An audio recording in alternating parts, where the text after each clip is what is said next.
El café no solo es café en Turquía, es una manifestación de su cultura. Hoy en Dulce Cultura vamos a sumergirnos en la historia y el encanto del café turco, y mientras contamos su historia e importancia, recorreremos este magnífico rincón en la Ciudad de México llamado Craving Knafe, que sirve dulces del Medio Oriente y café turco hecho directamente en arena. Prepárense para ser transportados a las tierras lejanas hace miles de años de Turquía mientras exploramos los secretos detrás de esta deliciosa tradición. Cierren los ojos y respiren el aroma tentador del café recién molido. Nos trasladamos a tierras del desierto, a tierras del Imperio Otomano y en específico en el corazón de Turquía. De acuerdo a la UNESCO, la historia del café turco se remonta al siglo XVI, durante el reino del sultán otomano Soliman el Magnífico. Cuenta la leyenda que un gobernador otomano de Yemen era aficionado del café y lo incorporó en la cocina del palacio. En 1554 se abrió el primer café en Istambul y durante la expansión del café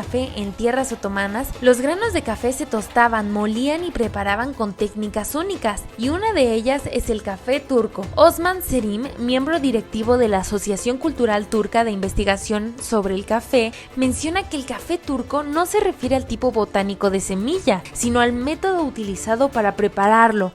En este café, los granos se muelen más finamente que los espresso italiano. Es por esto que se diferencia de los demás, y es así que se propaga este método único en todo el mundo. Por ejemplo, hoy en día hay personas como la emprendedora turco-estadounidense Gizem Salchigil White, conocida como la dama del café turco. ¡Qué gran nombre! Que desde el 2012 recorre el mundo con una camioneta de café turco para dar a conocer mejor la cultura de este café en Estados Unidos y otros lugares. La preparación en sí es una ceremonia por completo, en la que se necesita un pequeño envase de asa alargada, chesve, que verán en el video, en este caso hecho de cobre, y una taza pequeña, finjan. El café turco se prepara vertiendo polvo fino de café en un cazo con agua fría y azúcar, que se pone a cocer a fuego lento hasta producir la espuma deseada. Esa espuma espesa y cremosa es el elemento distintivo de un buen café turco, y una delicia visual y gustativa que se degusta normalmente acompañado de un vaso de agua y un dulce. Pero hay otro dato súper importante que no he dicho: la arena. La forma original de preparación es en un lecho de arena caliente. Con este método puedes extraer de forma suave y diferente todas las facetas del aroma del café y una cocción homogénea, ya que todas las partículas de la arena se calientan al mismo tiempo. No sé ustedes, pero a mí me sorprende esto y me encanta imaginar cómo anteriormente utilizaban la arena como instrumento de cocción. Es por esto que amo hacer estos videos, porque así aprendemos de la vida de los otros y cómo la arena para la cultura del otro es más que eso y es una herramienta de vida. Nuestro café nos lo sirvieron con azúcar y cardamomo para disfrutar de esta especia única. Pero además de la historia, el café turco no solo es una bebida, sino toda una experiencia social. En Turquía el café es un vínculo que une a las personas, es una invitación a la amistad, a la conversación y a sumergirse en el momento presente. Imaginen un mundo donde cada taza de café se convierte en un encuentro mágico. ¿Por qué sucede esto? De una taza de café, dice un famoso proverbio, puede nacer una amistad que dure 40 años. El café siempre se ha usado como pretexto para iniciar una conversación. Existe el café de la mañana, el café del placer y el café del cansancio, que marcaron los ritmos de la vida cotidiana turca. Además, en lugares como Anatolia funciona incluso como un método de resolución de conflictos. Cuando hay un altercado entre dos vecinos, se les sirve un café amistoso para facilitar el diálogo y poner fin a la discordia. Entonces el café resulta bebida que une lazos, y no solo de amistad sino matrimoniales. En la antigüedad, el prometido visitaba la casa de la novia antes de la boda y se esperaba que ella preparara un café perfecto. Antiguamente esa solía ser la única ocasión que la futura pareja tenía para conocerse, y si a la prometida le agradaba el futuro marido, le preparaba un café dulce, de lo contrario le ponía sal. Hoy en día, algunas mujeres le sirven café salado al candidato para ponerlo a prueba. Si se bebe el café en vez de escupirlo, significa que ella le gusta de verdad. ¡Qué interesante! Y por último, como toque mágico, el café funciona como ritual de adivinación en cada taza. Después de saborear el café turco, se voltea la taza boca abajo para que se seque. Luego, un adivinador experto interpreta los patrones dejados por los pozos del café, una forma mágica de explorar el futuro. Gracias a esta información sobre el café y lo que significa para los turcos, no es sorpresa que la cultura y tradición de café a la turca fueron añadidas a la lista representativa del Patrimonio Cultural Inmaterial de la Humanidad en el 2013, y es así que hemos explorado los misterios y maravillas del café turco juntos.